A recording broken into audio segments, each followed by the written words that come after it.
Good morning बच्चों। आज हम हमारा जो ये चैप्टर है कंबशन एंड फ्लेम, इसका नया टॉपिक उठाएंगे। कंडीशन क्या क्या नेसेसरी हैं फॉर कंबशन। किसी भी सब्सटेंस को जलाने के लिए, बर्न करने के लिए हमें कौन सी कंडीशंस नेसेसरी हैं। अगर वो कंडीशंस फुलफिल नहीं होंगी तो कंबशन नहीं होगी। तो हमेशा आप याद रखना कि तीन चीज़ें जो हैं, थ्री कंडीशंस नेसेसरी होती हैं फॉर कंबशन। अब ये तीन कंडीशंस कौन सी हैं? नंबर 1 होता है, एक तो हमारे पास होना चाहिए combustible substance, presence of combustible substance.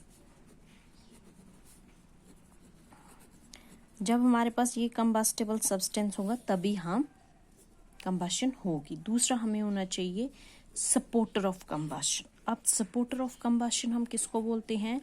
Supporter of combustion हम बोलते हैं ऑक्सीजन को, क्योंकि अगर ऑक्सीजन नहीं होगा तो मैंने आपको पहले ही बोला कि जो भी सब्सटेंस बर्न करता है वो बर्न करता है in the presence of oxygen. आपके पास ऑक्सीजन होगा तभी कंबशन हो पाएगी। तीसरी कंडीशन है इग्निशन टेम्परेचर। ये तीन कंडीशंस फुलफिल होंगी तभी जाके आपकी कंबशन हो पाएगी। सबसे पहले आपको ऐसा सब्सटेंस ढूंढना है जो सब्सटेंस कंबस्टिबल हो। कंबस्टिबल वो सब्सटेंस होते हैं जो आसानी से जल जाते हैं। जैसे आप कुछ भी ले लो, वुड ले लो, आपका पेपर है, एनी सब्सटेंस, या क्लोथ का पीस है आपके पास, तो ये जो सब्सटेंस हैं, जो सब्सटेंस इजीली बर्न हो जाए उनको हम बोलते हैं कंबस्टिबल सब्सटेंस।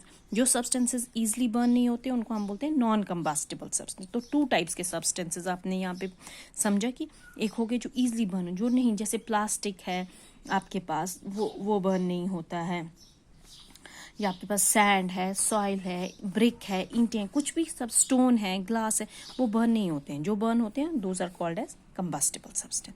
तो सबसे पहले हमारे पास ये होना चाहिए, तभी जाके आप उस सब्सटेंस की कंबशन कर सकते। कंबशन मतलब आप उसको बर्न कर सकते हो, उसको जला। दूसरा मैंने आपको बताया कि हमारे पास प्रेजेंट होना चाहिए ऑक्सीजन।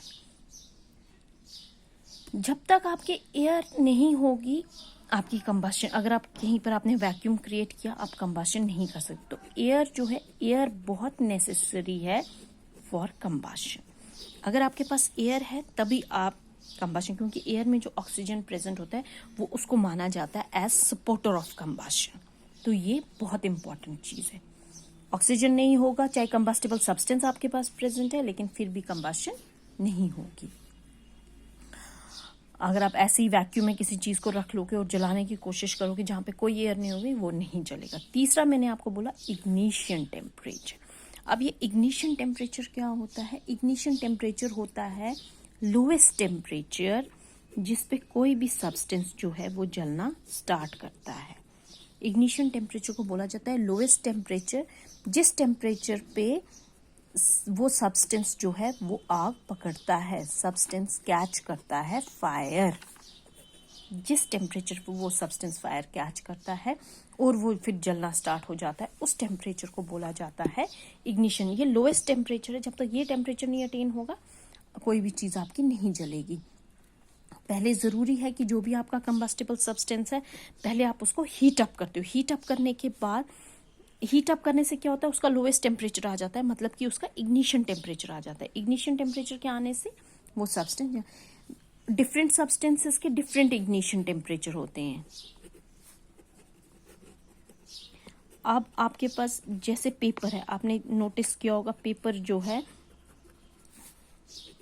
पेपर एकदम से जल्दी से आग पकड़ लेता है। क्यों?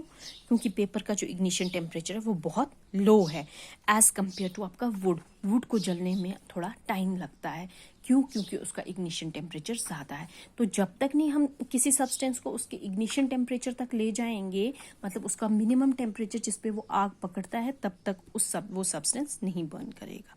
यही 3 कंडीशंस थी necessary for combustion. Thank you.